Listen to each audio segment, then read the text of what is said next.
और अब लॉरेंस बिश्नोई का सबसे बड़ा राजदार। जी हां, सिद्धू मूसेवाला की हत्या के 11 दिन बाद भी उनके परिवार और फैंस को इंसाफ का इंतजार है। इस हत्याकांड को लेकर लॉरेंस बिश्नोई पर संगीन आरोप लग रहे हैं। दिल्ली पुलिस की स्पेशल सेल ने भी लॉरेंस बिश्नोई से पूछताछ की है, तो दूसरी तरफ परिवार वाले सीबीआई और एनआईए जांच की मांग कर रहे हैं। पंजाब पुलिस की एसआईटी जांच में जुटी है। 9 लोग अब तक गिरफ्तार कर लिए गए हैं, लेकिन शूटर्स अब भी फरार हैं। आज जी न्यूज लॉरेंस बिश्नोई यानी वो गैंगस्टर जिसे इस हत्याकांड का मुख्य साजिशकर्ता बताया जा रहा है, उसका सबसे बड़ा राजदार मौत की मिस्ट्री से पर्दा उठाएगा। जी न्यूज संवाददाता आलोक वर्मा ने लॉरेंस बिश्नोई के वकील विशाल चोपड़ा से बात की। तो आइए आपको इस हत्याकांड के सबसे बड़े आरोपी के वकील से सुनवाते हैं हत्याकांड का सच।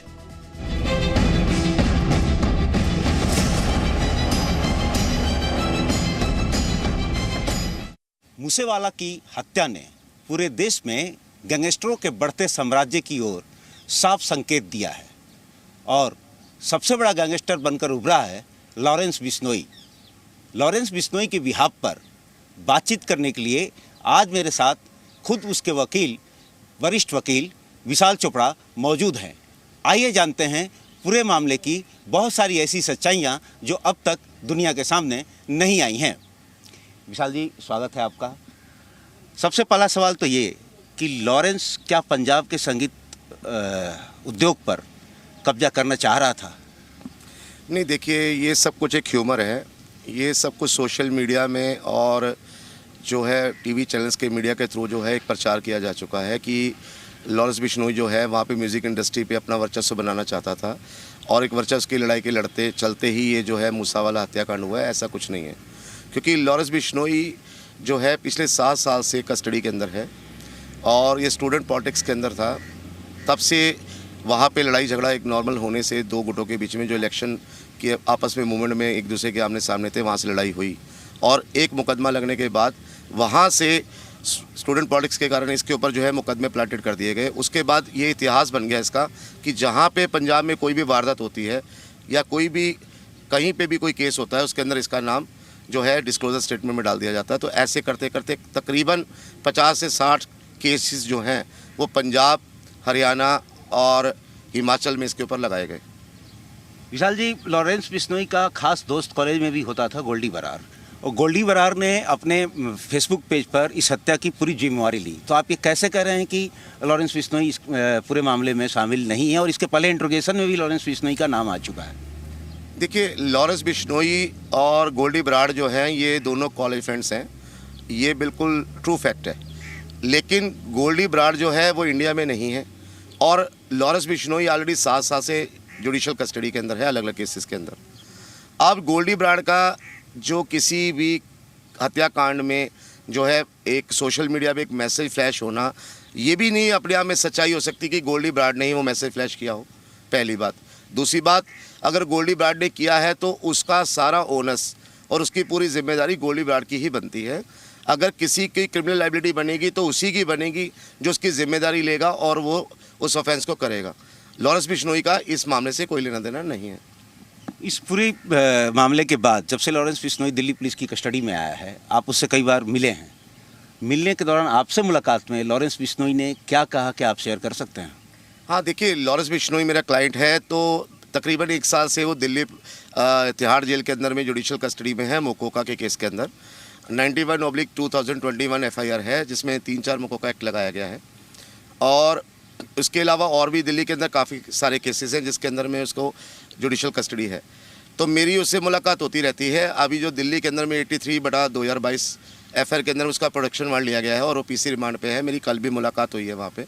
बीइंग एडवोकेट मेरे को परमिशन थी और मैं उससे आके मिल सकता था। तो मेरे अपने क्लाइंट से लगातार मुलाकात होती है और लॉरेंस बिश्नोई ने मेरे से जो भी आपस में मेरी बात हुई है उसके साथ में, उससे साफ मैं आपके मीडिया चैनल के थ्रू कहना चाहता हूँ कि मूसेवाला हत्याकांड से लॉरेंस बिश्नोई का कोई लेना देना नहीं है। ये जो लॉरेंस बिश्नोई का नाम आया, इसके पीछे एक पॉलिटिकली राइवली है। जो कांग्रेस नेता विक्की मड्डू खेड़ा का मर्डर हुआ था, उसकी इन्वेस्टिगेशन के अंदर में दिल्ली पुलिस ने ये बताया था कि सिद्धू मूसेवाला जो है उनके वहाँ पे बैठ के ही ये पूरी कॉन्स्पिरेसी रची गई थी और ये इन्वेस्टिगेशन का पार्ट है। हमारी तरफ से लगाए गए कोई एलिगेशंस नहीं है। बाकायदा आप दिल्ली पुलिस की इस फाइल को चेक कर सकते हैं, वो बिल्कुल जुडिशियल फाइल आपको भी अवेलेबल हो जाएगी। उसके अंदर में साफ बताया गया था कि सिद्धू मूसेवाला ने अपने ऑफिस में बैठ के ही इस पूरी कॉन्स्पिरेसी को रचा और वहीं पे पूरी फंडिंग की गई। इनका जो मैनेजर थे वो इसमें इन्वॉल्व थे। अगर मैनेजर अगर सिद्धू मूसेवाला जी उसमें इन्वॉल्व नहीं थे तो इनका मैनेजर ऑस्ट्रेलिया कैसे भाग गया? क्योंकि इसलिए भाग गया क्योंकि अगर उसको इंटेरोगेट किया जाता तो इनका नाम आ जाता। तो ये कहीं ना कहीं जिसकी पहले डेथ हुई विक्की बंडू-खेड़ा की, वो एक कांग्रेसी लीडर, एक अपना खालसा लीडर वहाँ पे, और ये जो है सामने से जिनकी अब डेथ हो गई ये कांग्रेसी लीडर। तो आप एक बात मैं ये कहना चाहूँगा कि एक पॉलिटिकली राइवली है जिसके अंदर में मेरे क्लाइंट का नाम आ रहा है। विशाल जी, आप बार बार कह रहे हैं कि लॉरेंस बिश्नोई 7 साल से कस्टडी में है और वो किसी मामले में शामिल हो ही नहीं सकता, लेकिन ऐसी कौन सी राइवरली है लॉरेंस बिश्नोई से? ऐसा कौन आदमी है जो हर एक मामले में उसका नाम ले? अगर कोई सच्चाई ही नहीं तो, चाहे वो मूसेवाला हो, चाहे वो धमकी देने का मामला हो, एक्सटॉर्शन का मामला हो, या फिर सलमान खान को धमकी देने का मामला हो, या फिर राजस्थान के मंत्री को धमकी देने का मामला हो, या फिर एक्सटॉर्शन रैकेट चलाने का मामला हो, हर मामले में ऐसा क्या है लॉरेंस बिश्नोई में कि लोग लॉरेंस बिश्नोई का नाम लेंगे और किसी का नाम नहीं लेंगे? देखिए, ये बात बहुत अच्छा, आपने अच्छा क्वेश्चन किया है, जिससे सारी बात अपने आप ही वही मैं कहना चाह रहा था कि देखिए, जिस टाइम पे अब लॉरेंस बिश्नोई दिल्ली पुलिस की कस्टडी में है और ऑलरेडी वो पीसी रिमांड पे चल रहा है, तो उस दौरान ही ये जो है सलमान खान के फादर की तरफ से सलीम खान जी की तरफ से एक एफआईआर दर्ज कराई जाती है बॉम्बे के अंदर कि उनको जो है एक धमकी भरा पत्र मिला है और वहाँ पे बेंच पे वो जहाँ पे सुबह मॉर्निंग वॉक पे जाते थे उनको बेंच पे ये लेटर पढ़ा मिला जिसके अंदर लिखा हुआ था कि सलीम खान और सलमान खान तेरा हाल होगा मूसेवाला और जीबी एंड एलबी। अब देखिए, ये टाइमिंग है कि ऑलरेडी अगर हम इस बात को इस तरह से समझे कि Lawrence Bishnoi already police custody के अंदर है तो ये कैसे कर सकता है? दूसरी बात एक और, लॉरेंस बिश्नोई ने उसको 2017 के अंदर में काला हिरन को, देखिए बिश्नोई जो वंश है वो उनकी पूजा करते हैं और उनको मानते हैं, तो उनमें एक रोष था कि भाई सलमान खान ने काला हिरन का जो है मारा है इसको, और वो ऑलरेडी केस उनके ऊपर चल रहा था। 2017 में एक सडन प्रोवोकेशन में उन्होंने ये स्टेटमेंट मीडिया के सामने दी, लेकिन ना तो उन्होंने कभी सलमान खान को कोई फ़ोन किया, ना सलमान खान को कोई धमकी दी, ना कोई फेसबुक पे उसके बारे में लिखा। अब सलमान खान के खिलाफ जो 2018 में संपत नेहरा की गिरफ्तारी हुई, वो भी मेरे क्लाइंट हैं, उन पे भी मकोका एक्ट है, दिल्ली में उनके ऊपर केस चल रहा है। संपत नेहरा को अरेस्ट किया जाता है कि वो उनकी रिकी करने गए थे और हाईटेक हथियार लेने गए थे और उनको मारना चाहते थे।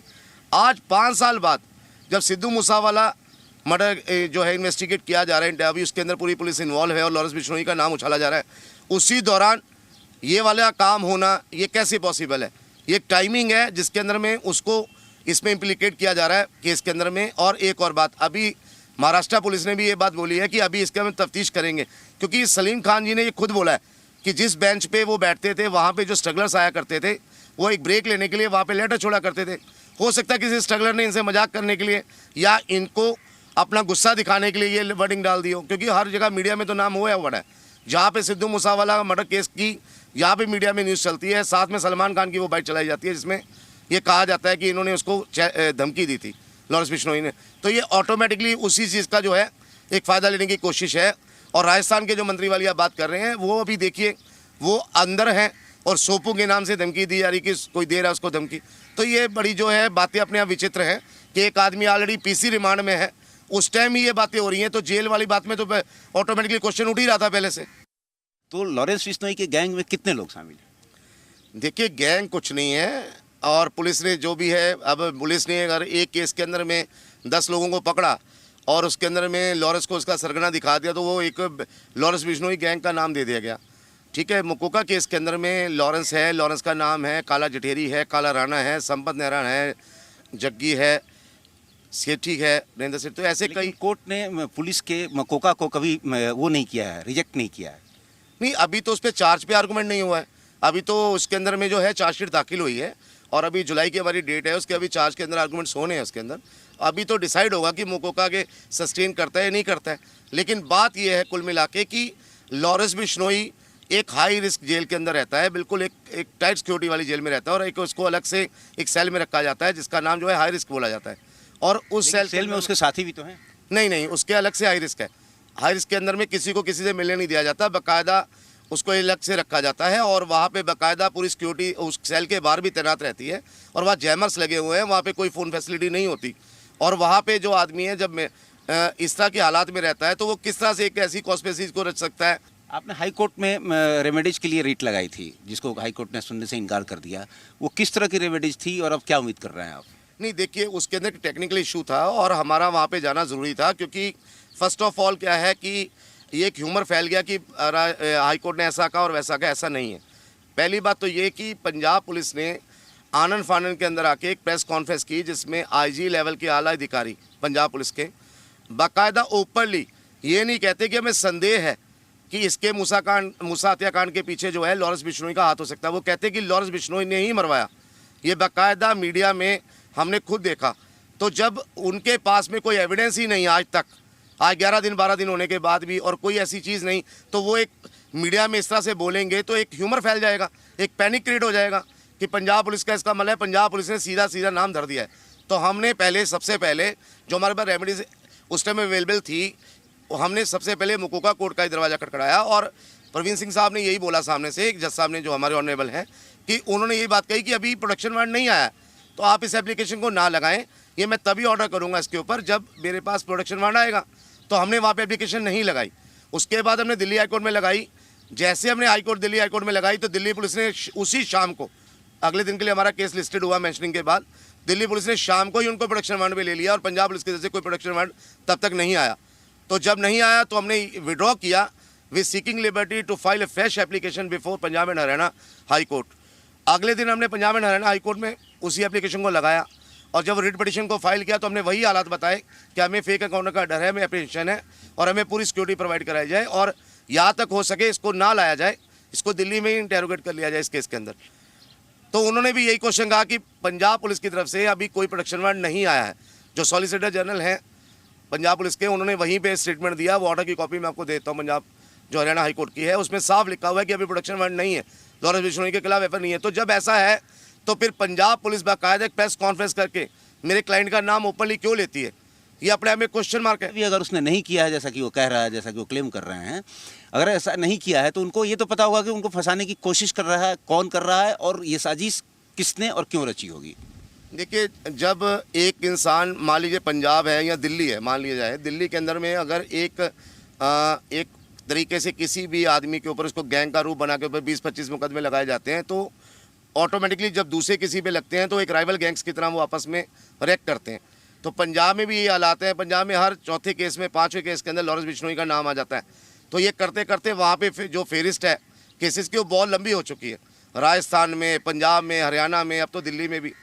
तो ये जो इस टाइम पे मेरे अपने क्लाइंट्स के साथ जो बात हुई है तो हम उसका और ये सेम मत है मेरा जो मैं आपको बता रहा हूँ कि हम किसी भी इन्वेस्टिगेशन से भागने के लिए नहीं आए हैं। हम तैयार हैं, हर इन्वेस्टिगेशन को प्रॉपर ज्वाइन करने को तैयार हैं, लेकिन हमारा सुरक्षा हमारा अधिकार है जो हमें दी जाए और फेयर इन्वेस्टिगेशन हो। क्योंकि देखिए, अगर फेयर ट्रायल करना है तो फेयर इन्वेस्टिगेशन होनी बहुत ज़रूरी है। ये ना हो कि आनंद फानन में प्रेशर में आके और अपने केस के अंदर कोई एविडेंस ना होते हुए कि हमने इसको वर्कआउट कर दिया, इसके साथ कोई मिसहैपनिंग कर दिया है और कह दिया जाए कि हमने गैंगस्टर को मार दिया, इसी ने ये सब कुछ किया था। जब फेयर इन्वेस्टिगेशन होगी तो आप सबके सामने आ जाएगा कि इसका इस केस से कोई लेना देना नहीं है, मूसा वाले हत्याकांड से। विशाल जी, ऐसा कौन सा दुश्मन होगा जो एनकाउंटर करवा के मरवाना चाहेगा लॉरेंस को? देखिए, जो राइवल गैंग्स हैं, जो भी राइवल गैंग्स हैं, कौन सा राइवल गैंग? देखिए, मैं अभी स्पेसिफिकली नाम नहीं लेना चाहता। राइवल गैंग्स जो भी हैं, जो भी आप लोग मीडिया वाले ही दिखाते हैं और सोशल मीडिया पे भी उनके नाम हैं, उनसे तो एक खतरा बना ही रहता है, क्योंकि वो जब भी देखेंगे कि कोई भी मामला है तो वहाँ पे इसको मार दिया जाए। अदरवाइज तो सबसे बड़ी जो ड्यूटी है वो पंजाब पुलिस की, अगर पंजाब पुलिस लेके जाती है, अब दिल्ली पुलिस की कस्टडी में, तो दिल्ली पुलिस की ड्यूटी है उसकी जान की सुरक्षा करना। और पूरी हमें दिल्ली पुलिस से कोई प्रॉब्लम नहीं हुई, नाम उनके खिलाफ कभी एप्लीकेशन लगाई कोई। पंजाब पुलिस से हमें इसलिए खतरा है क्योंकि पंजाब पुलिस ने कि अगर पंजाब पुलिस को लगता है कि हमारी एप्रीहेंशन गलत है तो एक हलफनामा दाखिल कर दें वो हाई कोर्ट के अंदर और बताएं कि बाकायदा कि हमें इसको कोई भी प्रॉब्लम होगी उसके लिए जिम्मेदारी हम होगी, हम जवाबदेही अपनी उनकी तय हो जाएगी। तो हम चाहते हैं हमारी सुरक्षा हो, अगर वो जवाबदेही तय हो जाती है तो हमें कोई दिक्कत नहीं है, हम इन्वेस्टिगेशन में चलेंगे। हमारी बात को यही है कि देखिए, अगर मुझे डर है तो उसको डर को दूर करना जो है वो पंजाब पुलिस की ड्यूटी है। लॉरेंस को पंजाब पुलिस से डर है या राइवल गैंग से डर है? देखिए, पंजाब पुलिस से ही डर है। जो राइवल गैंग्स है वो तो मौके का फ़ायदा उठाने की कोशिश करते हैं। अगर सिक्योरिटी लैप्सेस होगी और उनको मौका मिलेगा तो वो भी मौका उठाएंगे। तो सिक्योरिटी अगर टाइट होगी और जवाब तय हो जाएगी पंजाब पुलिस की, तो यह कभी भी मिसहैपनिंग नहीं हो पाएगी और इन्वेस्टिगेशन फेयर हो पाएगी। तो विशाल जी, ये मूसावाला से लॉरेंस बिश्नोई कितनी बार मिला था या फ़ोन पर कितनी बार? मूसावाला से कभी मुलाकात इनकी नहीं हुई, क्योंकि ये तो जेल कस्टडी में 7 साल से, और फ़ोन पे बात होने वाली बात तो कभी हो ही नहीं सकती, क्योंकि जेल में during the period of custody जो है फ़ोन किसी के पास नहीं होता। ये जो कहना कि वो फ़ोन पे काम करते हैं, ऐसा करते हैं, देखिए ऐसा कुछ नहीं है। मेरे क्लाइंट के लिए तो जो है वो एक ऐसे सेल के अंदर है कि यहाँ पे जैमर सक लगे हुए हैं दिल्ली के अंदर, तो ये पॉसिबिलिटी हो ही नहीं सकती। लेकिन कहा जाता है कि लॉरेंस के पास सबसे ज़्यादा शूटर्स हैं और इनके जितनी शूटर्स इनके पास हैं, 400 के करीब शूटर्स हैं, वो फिर ऐसे हत्याकांड को अंजाम देना होता है तो लॉरेंस बिश्नोई से ही संपर्क किया जाता है। देखिए, ये तो एक जब इन्वेस्टिगेशन चलती है तो पुलिस कई तरह की बातें, कई तरह की थ्योरीज निकल के आती हैं कि ठीक है जी, अब देखिए, अब आप गोल्डी बराड़ की बात आपने स्टार्टिंग में कही कि गोल्डी बराड़ उनके साथ पढ़ता था, तो अब उसका नाम लिंकअप किया जा रहा है कि गोल्डी बराड़ ने जिम्मेदारी ली, तो गोल्डी बराड़ ने अगर जिम्मेदारी ली तो लॉरेंस का एसोसिएट ही है वो। शाहरुख जो अरेस्ट हुआ था, क्रिमिनल एक स्पेशल सेल ने अरेस्ट किया था, उसने अपने कन्फेशनल इंट्रोगेशन में लॉरेंस बिश्नोई और कुछ लोगों का नाम लिया था कि इन्होंने मूसेवाला की हत्या की सुपारी दी थी। तो ये क्या है? देखिए, शाहरुख को जो किसी केस में दिल्ली पुलिस ने अरेस्ट किया था और उसके अंदर कन्फेशनल स्टेटमेंट में जो लिखा गया, डिस्क्लोजर स्टेटमेंट में, पहली बात तो वो कोर्ट में एडमिसिबल नहीं है, और अगर शाहरुख ने से पुलिस ने जबरन लिखवाया या शाहरुख ने अपनी मर्जी से कन्फेशनल स्टेटमेंट दिया तो वो ओनस वहाँ तक है। रहेगी लॉरेंस बिश्नोई का नाम आना डिस्क्लोजर स्टेटमेंट में या किसी का नाम आना, तो वो एडमिसिबल कोर्ट में नहीं है। अगर आप किसी का कन्फेशन स्टेटमेंट में कुछ भी नाम लिख लेते हैं तो लिखने से, एलिगेशन से आप उसको साबित नहीं कर सकते। आपको साबित करने के लिए एविडेंसेस चाहिए। अब यही क्वेश्चन तो सामने से राइज होता है कि अगर 40 से ज़्यादा मुकदमे में अगर वो सच्चे थे तो सारे के सारे मुकदमे एक्विटल क्यों हुए? आखिर लॉरेंस बिश्नोई का अगर सब कुछ राइवरली से होता है तो उसका राजनीतिक दुश्मन कौन है और क्रिमिनल दुश्मन कौन है, मतलब क्राइम वर्ल्ड में दुश्मन कौन है? देखिए, ये सब कुछ पुलिस के हाथ में, या आप मीडिया भाइयों के मीडिया जो लोग हैं, भाई हैं हमारे, आप लोगों के हाथ में है कि आप इसकी दुश्मनी किसके साथ दिखाते हैं। अभी मैं सोशल मीडिया पे देखता हूँ तो दिखाते हैं कि दाऊद इब्राहिम लॉरेंस बिश्नोई, भाईजान लॉरेंस बिश्नोई, ये सब चीज़ें जो टाइटल्स दिए जाते हैं, इसी चीज़ से जो है कंट्रोवर्सीज अपने आप ऑटोमेटिकली पैदा होनी शुरू हो जाती हैं। क्योंकि अगर एक बात मैं कहूँगा तो उसके मायने मेरे कहने के और होंगे, आपके समझने के और होंगे, और किसी के समझने के और होंगे। तो ये जो चीज़ें हैं सामने से पॉलिटिकली राइवली का कारण ये हो सकता है कि देखिए, जो लोग इसको पसंद नहीं करते या जिनके लोग चले गए या उनके जानकारों की किसी वजह से मौत हो गई, तो उनके माइंड में एक ऐसा मामला बिठा दिया गया कि इसके पीछे लॉरेंस का हाथ है। सलमान खान को धमकी का लेटर चला जाना, राजस्थान में एक धमकी दे देना, तो ये चीज़ें अपने आप में बताती हैं कि यार ये सब कुछ जो है उसके नाम का इस्तेमाल करके किया जा रहा है। तो ये थे विशाल जी। मामले की सच्चाई तो खैर जांच के बाद पता लगेगी, लेकिन लॉरेंस बिश्नोई के वकील विशाल चोपड़ा का आश्वासन है और दावा है कि लॉरेंस बिश्नोई किसी भी मामले में लिप्त नहीं रहा है।